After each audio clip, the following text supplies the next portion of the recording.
Halo Sobat Fitness, Coach Uyab di sini. Kali ini aku mau bahas tentang 7 fitness skill yang sebenarnya mungkin kalian tahu, tapi kalian nggak sadar pernah kalian ngelakuin nggak sih? Orang tuh umumnya datang ke gym, mereka kalau nggak latihan cardio di treadmill, ya mereka latihan dumbbell atau barbell. Mereka cuma tahu 2 latihan ini. Padahal sebenarnya ada 5 latihan lain yang sebenarnya bisa kalian lakuin. Contohnya gini deh, kalau kalian di gym-gym besar ya terutama, ada area namanya area fungsional. Di situ tuh kan alatnya ada macam-macam ya, ada Viper, equalizer, ada Bosu. Itu juga salah satu latihan yang bisa bikin performa kalian itu meningkat.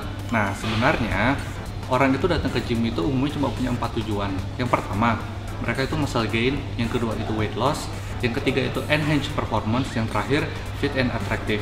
Yang pertama nih, muscle gain. Ya itu jelas lah, obvious banget ya, orang datang ke gym buat ngegedein badan. Ya jelas mereka bakal lebih banyak latihan beban daripada latihan yang lain. Yang kedua, loss weight. Loss weight ini ditujukan buat mereka yang mau turun berat badan. Latihannya itu nggak beda jauh sama yang muscle gain ya, tapi set sama repetisinya itu mungkin sedikit lebih berbeda, dan mereka lebih banyak di latihan kardiovaskular. Yang ketiga, ini enhance performance. Ini spesifik buat orang yang ingin meningkatkan performa atletik mereka. Ini nggak spesifik buat atlet sih, bisa juga buat orang-orang pada umumnya, tergantung sama goalsnya mereka. Contohnya gini deh, kalau misalnya kalian itu suka sama lari, ya kalian lebih banyak latihan kaki daripada upper body-nya. Terus contoh lainnya juga, kalau misalnya kalian dancer, kalian nggak bakal banyak latihan beban, karena kalau misalnya badan kalian gede, ya itu bakal nggak cocok kan, bakal nggak enak dilihat di depan kamera gitu. Ya ini case khusus ya yang buat enhance performance. Nah yang terakhir, ini buat orang yang datang ke gym cuma pingin sehat aja. Mereka nggak pingin badannya gede, terus mereka nggak pingin badannya langsung jadi kurus, terus mereka juga nggak pingin latihan berat-berat. Yang penting orang keempat ini mereka datang ke gym buat sehat aja. Aku mau kasih ilustrasi kayak gini deh. Misalnya kalau kalian lagi main Mobile Legends, kalian pakai hero-nya Mage gitu. Kalian kan nggak bikin item yang build-nya physical attack gitu. Kalian bikinnya itu yang magic attack kan. Nah itu yang terjadi sebenarnya kalau kalian datang ke gym. Nah kalian datang ke gym itu sebenarnya kalian bisa latihan 7 komponen ini. 7 komponen ini apa aja? Yang pertama itu ada yang pertama itu ada flexibility, yang kedua itu ada core, yang ketiga itu ada balance, yang keempat itu ada speed and quickness, yang kelima itu ada power, yang keenam itu ada resistance, yang terakhir itu ada 7 kardiovaskular. Nah, di sini aku mau bahas satu-satu dulu ya. Untuk yang pertama itu flexibility. Flexibility itu adalah kemampuan sendi untuk bergerak semaksimal mungkin, sejauh mungkin sebatas range of motion mereka. Contohnya gini deh, ini ada sendi di bahu kalian ya. Maksudnya kalian bisa bergerak ke full range of motion itu, kalian mampu gerakin berlawanan gini, tapi kan kalian nggak gerakin ke belakang gini. Nah itu contoh yang buat di sendi bahu. Yang case terjadi umumnya orang datang ke gym, itu mereka punya kemampuan bermasalah di ruang gerak di pinggang, ya lower back, sama di bagian kaki. Ini terjadi misalnya buat orang yang kesulitan buat squat, orang kesulitan buat deadlift, sehingga mereka harus dilatih flexibility-nya. Nah, buat dancer yang kalian hobi ngedance, ini penting banget buat dilatih flexibility-nya kalian. Ini juga berpengaruh sama keadaan fit and attractive kalian nantinya. Kalau misalnya kalian itu flexibility-nya bagus, kan kalian enak ngedance ya, di depan kamera juga gerakannya luwes gitu. Nah ini salah satu poin penting yang pertama. Yang kedua, core. Sebenarnya kalau orang ngomongin core, itu ngomongin apa sih? Jadi core itu gini, kalau misalnya ini ada badan, ada kepala, terus ada torso, ada tangan, kaki. Nah misalnya kepala, tangan, kaki itu dibelah, sisa torsonya doang, itu namanya core. Core adalah tempat di mana center of gravity semua movement itu terjadi. Jadi kalau misalnya orang bilang, aduh core kamu lemah, core kamu kuat. Core yang lemah menyebabkan latihan kalian itu menjadi tidak efektif. Badan kalian itu nggak kuat melakukan gerakan-gerakan yang berat. Nah makanya ini penting banget buat semua orang di jenis olahraga apapun latihan core. Contohnya latihan core paling gampang itu ini deh, plank. Itu gerakan yang sederhana banget, kalian cuma diam, ambillah 30 detik, 40 detik. Itu bisa melatih core kalian secara maksimum. Nah dengan core yang kuat, nanti kalian buat latihan beban, kalian buat lari, kalian buat melakukan gerakan-gerakan yang lainnya, itu jadi lebih enak. Ini penting banget ya buat kalian latihan core. Sebenarnya agak berbeda ya kaitannya dengan orang yang core-nya bagus, dia bisa six pack apa enggak. Jadi kalau misalnya kita ngomongin orang itu bisa six pack deh, itu cuma casing luarnya aja. Orang yang badannya bagus, yang perutnya six pack, belum tentu core-nya bagus. Contoh yang mungkin sering terjadi di dunia bodybuilding adalah orang yang badannya gede, contohnya bodybuilder gitu, mereka banyak punya masalah di lower back pain. Badannya gede, core-nya lemah, dia nggak kuat buat nopang badannya. Nah makanya penting banget buat kita latihan core biar badan kita kuat buat latihan-latihan yang lain. Yang ketiga, ada balance. Balance itu adalah kemampuan badan secara stabil dan secara sadar berada di lingkungan yang stabil maupun tidak stabil. Contohnya gini deh, kalian lagi lari, terus kalian lari di daratan yang kayak di aspal, trek lapangan gitu, di jalan raya sama di treadmill. Kalau misalnya kalian latih di treadmill, kan terrainnya atau daratannya itu sama, dia konstan terus. Nah, apa yang terjadi kalau misalnya kalian lari di tempat yang terrainnya itu tidak stabil? Misalnya di jalan deh, di jalan raya gitu apalagi. Tempatnya lubang-lubang, terus kalian harus menghindar. Nah, ini penting banget buat kalian latihan balance. Kita perlu latihan balance itu supaya menghindari kemungkinan cedera yang terjadi. Yang sering terjadi kalau misalnya di atlet lari adalah mereka lagi lari, terus tahu-tahu kakinya keselimpet, terjadi ankle sprain. Ya mungkin mereka lebih fokus di larinya, tapi kurang di latihan balance-nya. Oh iya, aku kelupaan bilang buat yang flexibility yang tadi itu, kita perlu buat latihan flexibility juga buat menghindari cedera ya. Jadi kita mampu menggerakkan latihan-latihan lain, misalnya lagi latihan pull down gitu tuh, kita perlu bergerak sesuai dengan full range of motion. Karena kalau misalnya setengah-setengah atau gerakan kalian salah, itu bisa meningkatkan resiko cedera. Nah itu misalnya yang aku udah bahas di balance ya. Terus yang keempat, ini ada speed and quickness.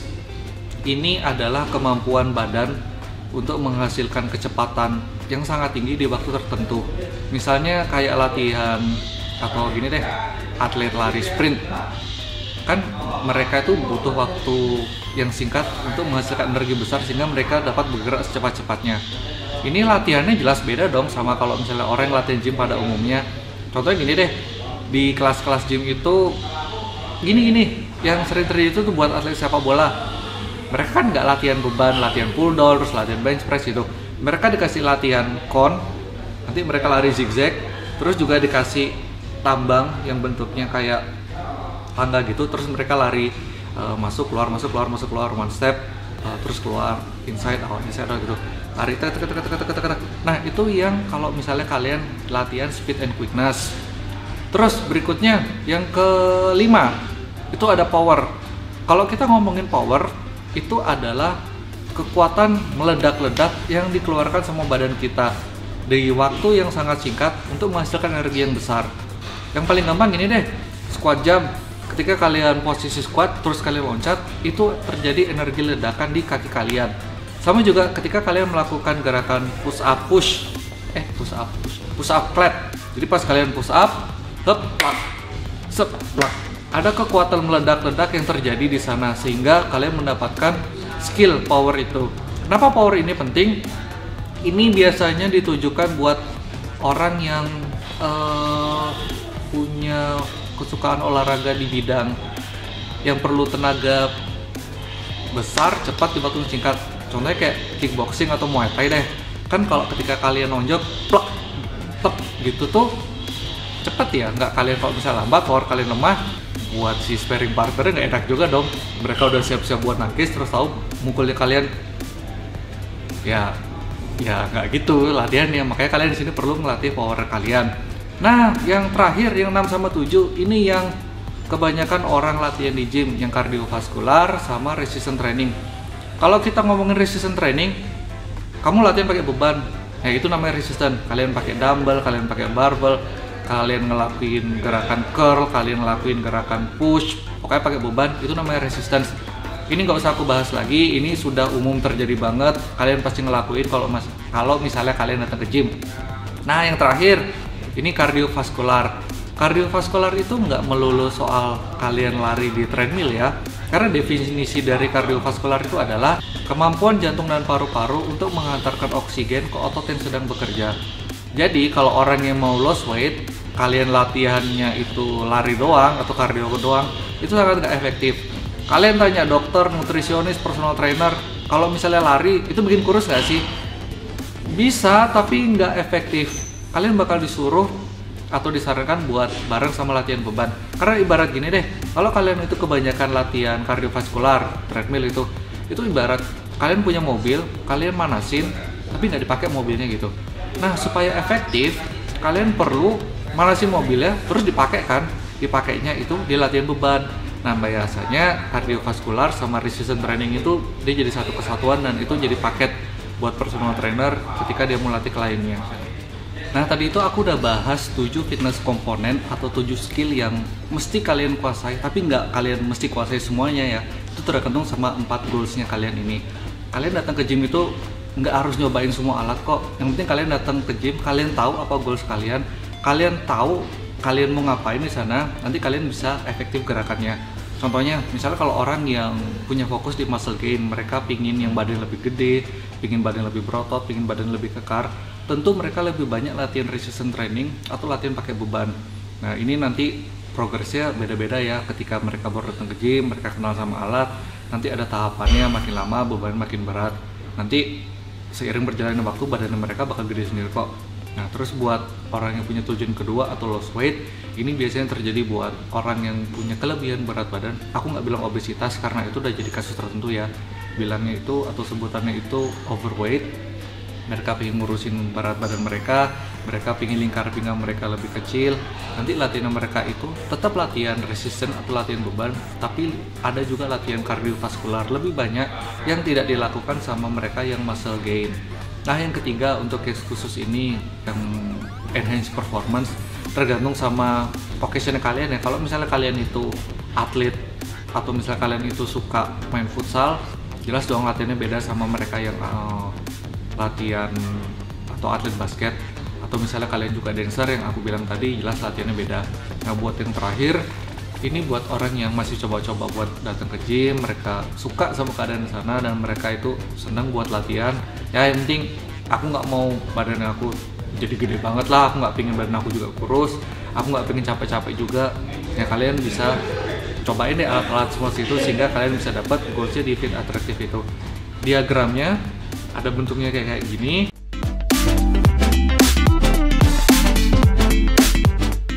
Nah, buat khusus kasus yang enhance performance, jelas mereka beda sama yang lain.